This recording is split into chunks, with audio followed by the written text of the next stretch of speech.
This is House Planning Help, episode 190. Hello, I'm Ben Adam Smith, and this is the podcast for you if you're interested in self-build, because I'm exploring what houses we should be building in the 21st century and trying to break down the major roadblocks that may get in our way. Coming up, it's a solo session about my own project as I review the specification process. How have we done? Yeah, it's a bit of a general project update too, so that's to come in a few moments. First, though, a video recommendation for you, and Mike Coe has been on the podcast a couple of times before. It's a friend of mine too. We talked about the autonomous house, which was his first self-build project back in episode 54. And then it actually came to a situation that he was wanting to move. So we followed it from the other perspective of selling this house. And actually, it was harder than he thought it would be. And we talked about whether you should consider the resale value of your house before you even build it. So that was quite an interesting episode. Now they're starting all over again, building in Portree in Scotland. And Mike will be making video reports. Mike has helped me a number of times before with various different things because since retiring from being part of ITV News, he was a cameraman for a long time for them. He's worked on various environmental projects, helping people raise awareness of climate change too. So he really enjoys this work. And that's why I know that his video reports will be interesting to you. However, what I didn't realise was his first episode, I think it's around about 50 minutes. He's turned it into a full-on documentary. When he worked with me on the future of housing, that was only half an hour, and that took absolutely ages to put together. So a lot of respect for episode 1 and covering a wide range of topics, really, from quality of housing, climate change. It's all in there, and we'll put that link into the show notes if you want to sit down and watch it. And Mike brings his own style of humour in there too. So all of that wrapped into episode 1, and that doesn't even talk about the build. It's really answering the question, why did they leave the autonomous house? So let's get into our episode on how we've been specifying our house. It's worth pointing out a few things first, I think, and number one is that it's quite difficult to assess how well we're doing. It might even be difficult to assess until we've actually finished the whole project and then can look back in hindsight and think, oh, actually, that wasn't such a good idea, or look, we've done really well. So we don't exactly know. This is, as we often do on these podcasts, just sharing how we're going about things. Secondly, it's probably reflective of the contractor route and maybe not that many other routes, because the second you get more involved, you are going to make more of these decisions. And I think, yes, we've been making lots of decisions, but we've also been delegating a few decisions, I think, and spreading it out among the team.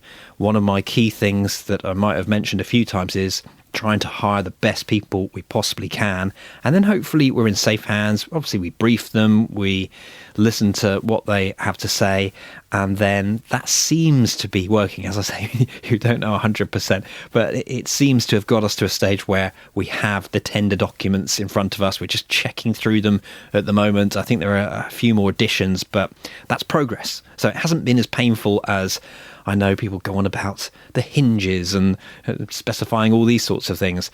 Well, we've thrown some of that back at them. They make a lot of houses, so we're wanting to go somewhere that's fairly good quality, middle of the road, but where we don't have to think too hard about some of those things. Maybe it will come later down the line. I don't know. I will fill you in as that happens. So where was the starting point then on this particular exercise? Well, it came with an A4 sheet with a few headings on. If you think of a house, obviously there are very different areas of it. There's the structural system, the internal wall finishes, the electrical stuff, mechanical and plumbing, internal doors, external doors, windows, floor finishes. Yes, I've just ended up reading all the titles of these different sections, and it goes into more detail. For example, if I looked under electrical, faceplate style, material and finish, the positions of the light fittings, light switches, socket outlets, telephone points, data points, Ethernet, smart system, cable, sky, alarm. Those are just some of the starting points for electrical. As we've gone through the process, I think we've made a number of decisions. Maybe that's the good thing, that sometimes they tend to come little by little rather than all at once. There's definitely a stage where the questions are coming thick and fast when you're in that technical design, And I would recommend that if you can, make sure you've got a nice empty diary, or you can have the whole weekends. Weekends for us are always really busy. So for me, it was more pulling back during the week and making sure actually dropping lots of work here and there to be able to answer all of those questions and have a good think about it and not just have to say the first thing that comes into my mind. So when we went to planning, we knew it was going to be cavity wall construction. I'm not sure whether we had to mention that for planning permission, but there were certainly elements we specified what it was going to be built of, that it would be a lime finish with plain clay tiles for a roofing material, and so on. Let's just use an example of windows, because this was quite an in-depth point in episode 186. I talked with my wife and we had a difference in opinion on what we should be doing about the windows, because she was thinking, well, perhaps we do want more mullions and transoms and just dividing up the windows.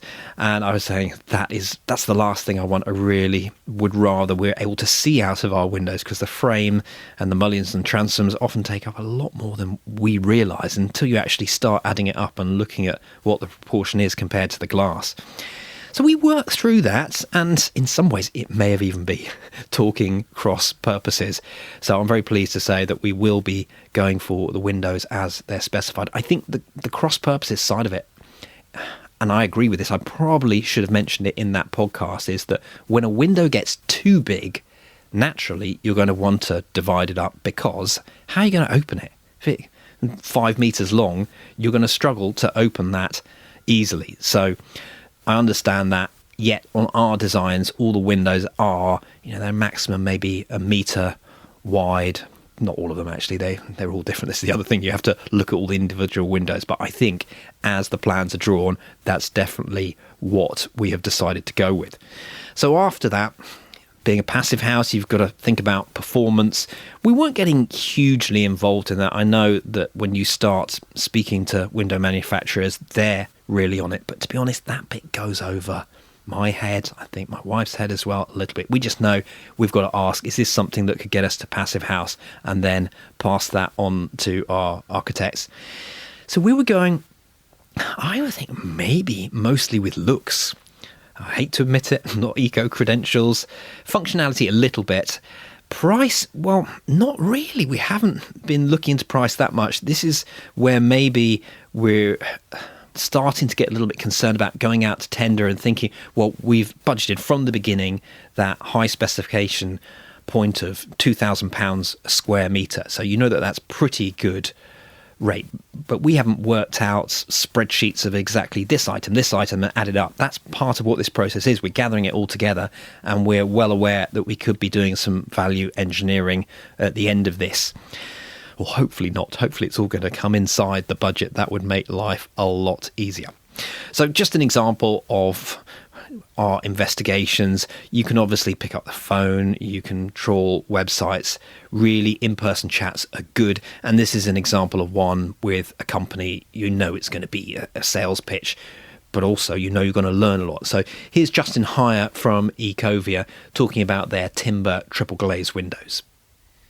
Well, there are a number of different reasons that you would go with timber. First of all, it creates the most thermally efficient window, because timber will give you a U value, a frame U value, which will outperform any other manufacturing style, because if you have an aluminium window section, it's of course hollow until you insulate it with something.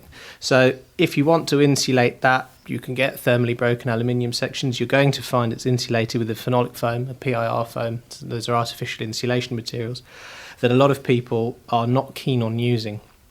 And then additionally, the structure, because this timber frame, as you'll know, because you can build whole houses out of timber, once that's put together, it's an extremely stable joint.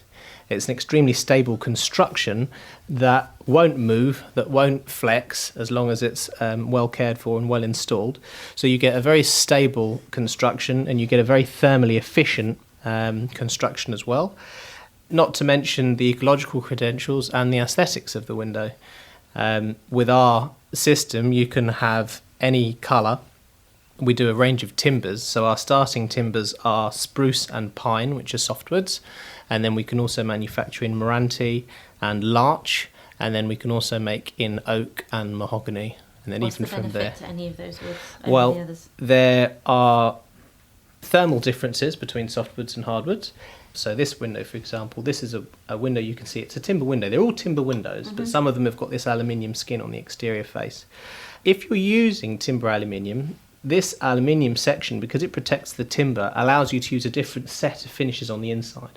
So one of the most popular things that we do is a timber aluminium window with something like a dark grey finish on the outside and then a clear finish on the inside, so that you've got on the inside of the house the natural finish of timber, be that larch or oak. Oak's very popular. People are very keen on oak in a natural, clear, matte, transparent finish. It's absolutely stunning to see a window made of oak, and then you've got a different colour on the outside, so you get that de facto choice between the exterior face and the interior face.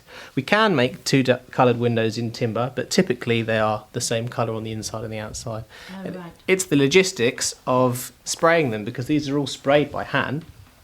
If you wanted this window to be a different colour on the inside, half of the window's got to be taped up, and then the full window's got to be sprayed on the inside, finished, and then the whole window's got to get taped up on the outside again, and then this side can then be finished. So it's a lot of extra work, so it's not an insignificant amount of So that adds cost to the difference. cost as It well. does, which is why most of the people that buy timber windows will go for one colour on the inside and the outside. Okay. Initially, I was looking at one colour on the outside and either natural or white on the inside. You can, it can be But it done. will cost a lot more.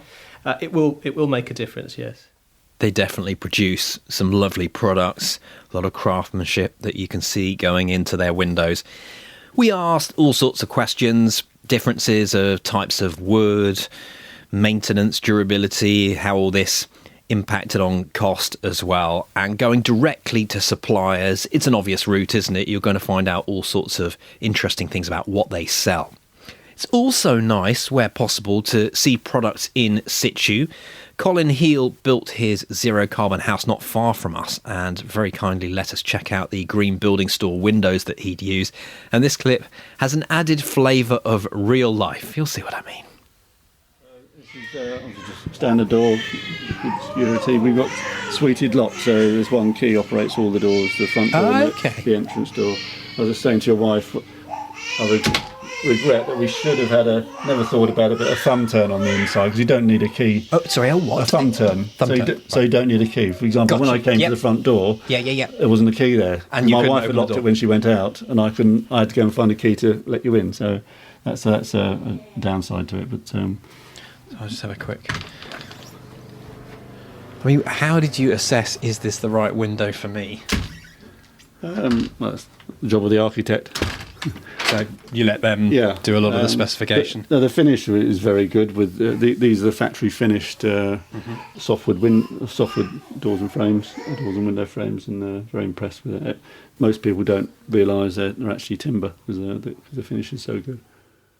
So a big thank you to Colin, taking us on a tour of the house, giving up his time. Self-builders are great like this in helping the next raft of self-builders get a grip of what's going on. So thank you, Colin. And actually, while we were there, a bit of fortune as well. These moments happen too if you're actually out and about. But we noticed something else. The east comes round through the south here, so we get sun from about 12 o'clock onwards into this room and right through to the evening as well. So. Fantastic. Yeah, it looks a very nice layout that you've got in your garden as well. Has that been work in progress for a while, or did you have that all finished straight away? We've been here 2 years now, so the garden was the garden was started shortly after we moved in July. So is that something you've done off your own back, or have you had advice on how to lay it out? We worked out the rough design of what we want, then we had a garden designer put it into more detail, then her contractors came in and did all the work, and my wife's very keen, and so she's been getting a lot of advice on planting. So did I hear a garden designer? Yes. Did the layout? Yes. Were you pleased? Yes, very pleased. Yes. Yeah. Because we're looking at a garden designer as well. Who did you use? Jackie Goff. We were so impressed by the garden that we went on to look up Jackie and then bring her down to site and eventually hire her. So she's working on the designs for our garden. This will probably be one of the long-term projects, but I love gardening, so I am quite looking forward to that.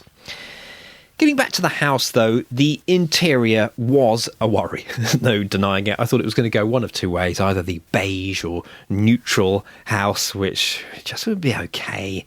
I've seen projects before where the house has been fantastic and then the interior has just been all their old furniture and it just doesn't feel like it works together.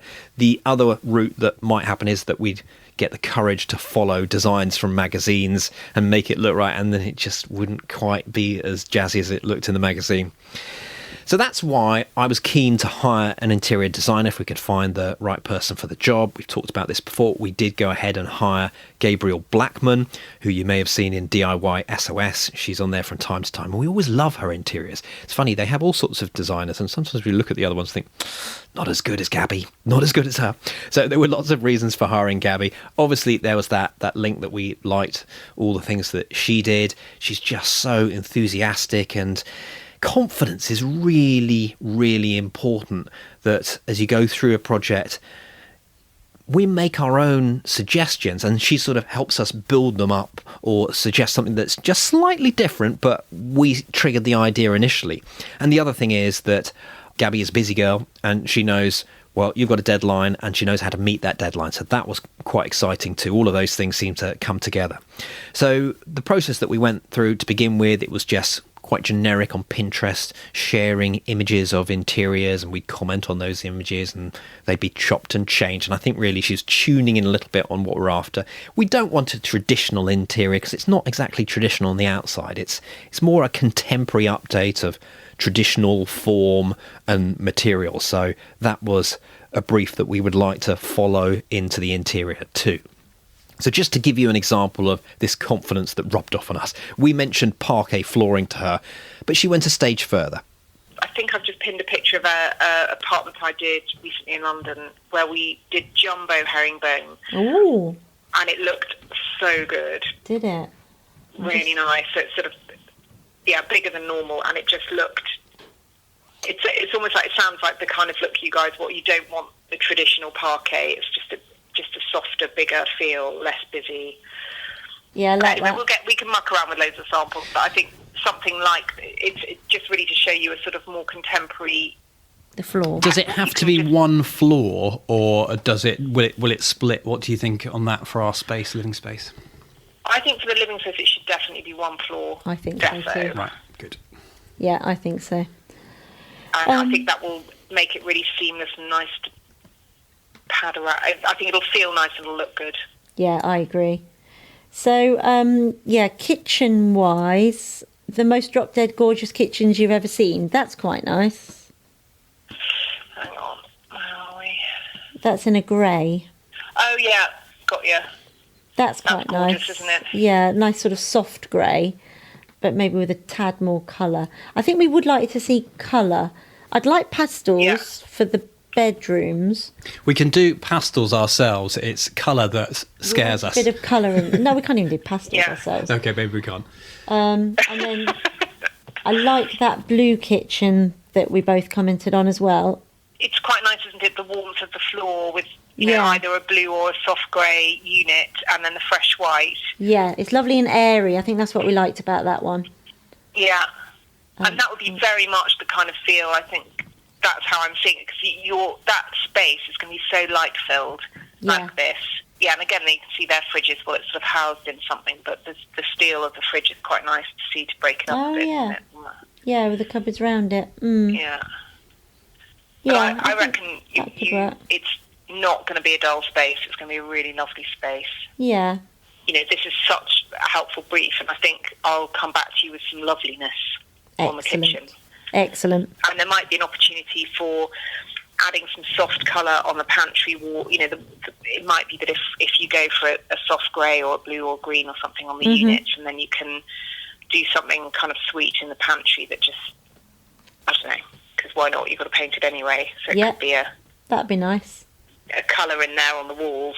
Yeah, that'd be nice. It's not a massive space, the pantry, but yeah, we had to steal some of the pantry in the boot room to get some more space in the kitchen.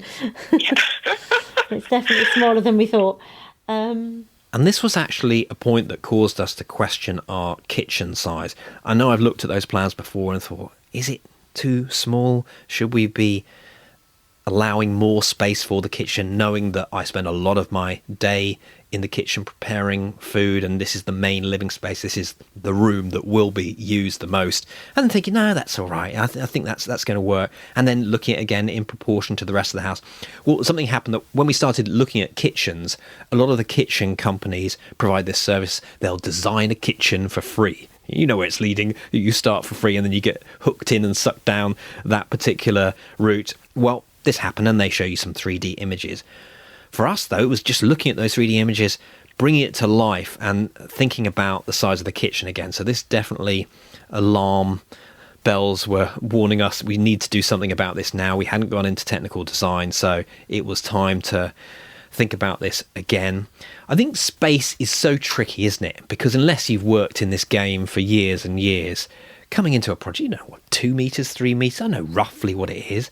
How big is a room? 5 meters, 10 meters. So a couple of ways that we've approached this is measuring up other rooms that we like in other people's houses. In my parents' house, for example, Potten is quite useful with them, that you can go to the show centre and they hand you a sheet with all the dimensions of the houses and the rooms, so that you can go around each and think, this is a fair size room for little Johnny. So we were looking at those 3D images, and then we got back in touch with our architect John at Parsons and Whitley and just said, is there anything you can do? And within a few minutes he'd fiddle around with his red pen and said, well, you could do this. And Kay said to me, I like John, he's a problem solver. And that is exactly right. So we were able to enlarge the kitchen by disposing of the pantry. We'd still get the cupboard space in this kitchen. It was just giving us a bit more floor space, ability to move around, perhaps have a few people working in the kitchen. And I certainly felt happier at the end of this. Yes, we lost a bit of space in the utility room. That was one of the downsides. And of course, you solve one thing and you create a new problem for yourself, don't you? That's what they always say, the ripple effect. You've got to be aware of that. So we were going to have the MVHR system in the utility room, but now that we'd made that smaller, there was no way it was going to fit in there. In fact, I think we were assuming it was going to be a smaller unit anyway, and so this larger unit, definitely not. And that meant, well, could we put it in the storage space upstairs? Well, once you do that and then have the hot water cylinder up there too, the storage space is our one space. We haven't got attic space. We've decided not to go down that route. So we sort of filled up the storage space and turned it into a plant room. So that was not so good. And then Alan Clark, who we've hired for all the M&E services, he then said, well, this is also the area where you're going to get the most duct work right from the machine. So he suggested, why don't you put it out in the garage? To which we all, I think, went, really? Really? Is that something we can do? And at least Alan is the top of his game. So while we were thinking, well, we'd like it inside the thermal envelope, there's no actual reason for that. The way that these machines are built at the moment, I think, and I may have this completely wrong, so don't quote me on this, but it was to do with condensation, that they were worried on the ducts are out of the machine or something like that. But Alan said that the way these are built these days, it's just not going to be an issue. We're obviously not going to be taking air from the garage. I know Kay started typing into all the forums of what happens. Well, no, it's just saying that the machine's going to be in there and then the ducts will go out into the garden at the other side. So there's no issue there either. So that was good. Then to get that bit of space back again, I think everything's calm once again and those technical designs were able to continue. So I just thought what we'd finish up with today is a look at a few of those questions that you get asked. Some of the easy ones, for example, we talked about MVHR. There are things that you can just answer straight away. How many people live here? Alan asked. Which bedrooms are single and which are double? Because we've designed them that you can have double beds in every single room if you wanted to, but that's a good point. They're not actually double occupancy for 99.9% of the time. Then he wanted to know about gas boiler. Is that the way you're going? And we talked a little bit about air source heat pump versus gas boiler. And although it might not be the number one environmental choice, you're not going to be using a massive amount of gas. So by having it all there, we decided that, yeah, we will have a gas boiler. We will still be connected. We're in the middle of this village, so that should work. Moving to some questions Gabby asked us. Do we want a standard size fridge? Do we want an integrated fridge, one of these wide ones? Do we want double oven, one on one side, under the hob? All of these things you've got to start thinking about. Do you need a microwave? And then you actually think a little bit about how you're in that space. I think the number one most interesting question, obviously we've been asked loads and loads of questions, those are just a handful that I picked from a couple of emails as I look back through my archived emails, but this one is very interesting from Dan, who's been doing all the technical specification. As the overall construction is much thinner than that shown for planning purposes, would you like to increase the internal floor area and inevitably costs as additional square meters, or keep the internal dimension the same and reduce the external dimensions? So this is, you're talking about a tiny amount of space on the outside, 75 millimeters. However, it's on all four sides and it's also on both levels, isn't it? So once you start playing with that, that's an extra 7 square meters. And we were just, again, thinking about, we have got a half-acre plot here. We have got to be very careful about that resale potential, making sure that we're not building something too small. We've already taken these designs. There were 600 square meters before we attacked them and brought them down to around about 220. So we decided to go for that. Not blindly, because if you think about 7 square meters, and I mentioned earlier that we're building at £2,000 a square meter, that's an extra almost 15 grand that immediately goes onto the budget. So you tread carefully when you do those sorts of things. Hopefully that was the right decision anyway. So at least we are making headway here. It seems like everything's going nice. And we are, at this stage, have a listen to this, reviewing tender documents. Provide pre-finished joinery, so these are the doors. Provide and install airtight ceiling membranes to all the openings. Provide painted stained horizontal timber weatherboard, as previously said. Provide cavity closers to sills, heads and jambs. That's how you spell jambs. Window boards. It's pronounced jams. Oh, is it? Unless you're northern. Darling. Unless you're northern, and then it's a jam. Jam. Window boards to 25mm thick MDF board.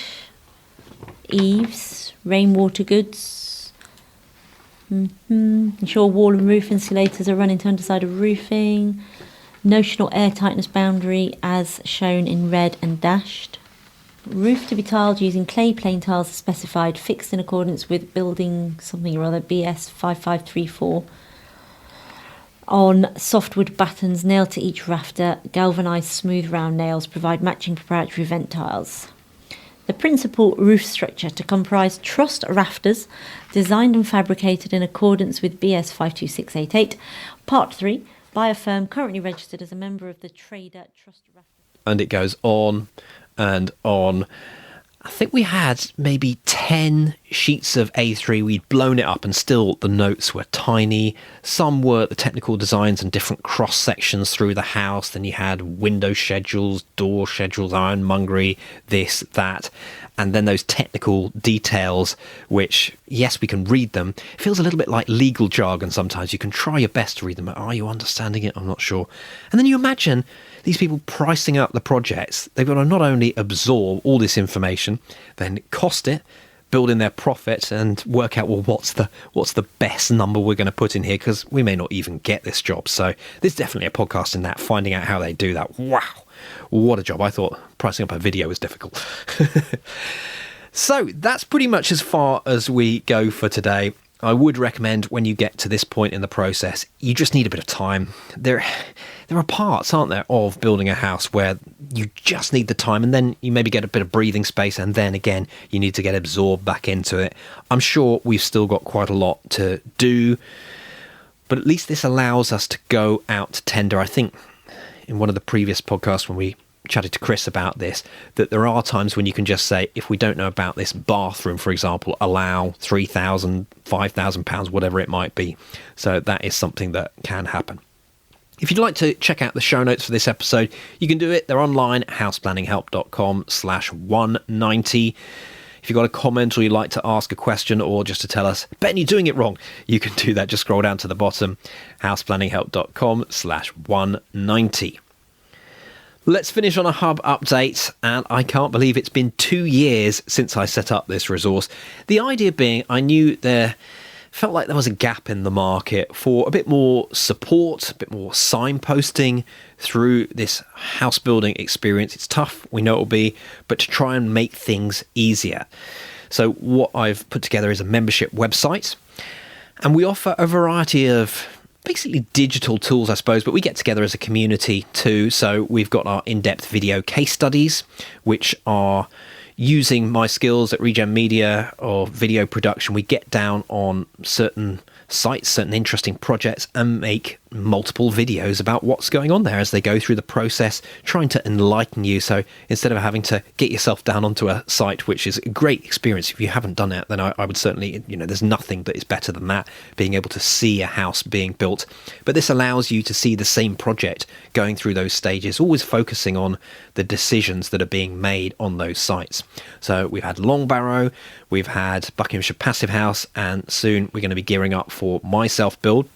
Then we have got the courses, and we're going to try and link these up with a roadmap over the next few months, possibly even years, so that when you come in, you'll be at a certain point in the process and we can just get you straight onto the roadmap and hopefully seeing some results straight away. Our progress calls are monthly conference calls where we get together, discuss any challenges we're facing, try and help each other, sometimes have a guest on there.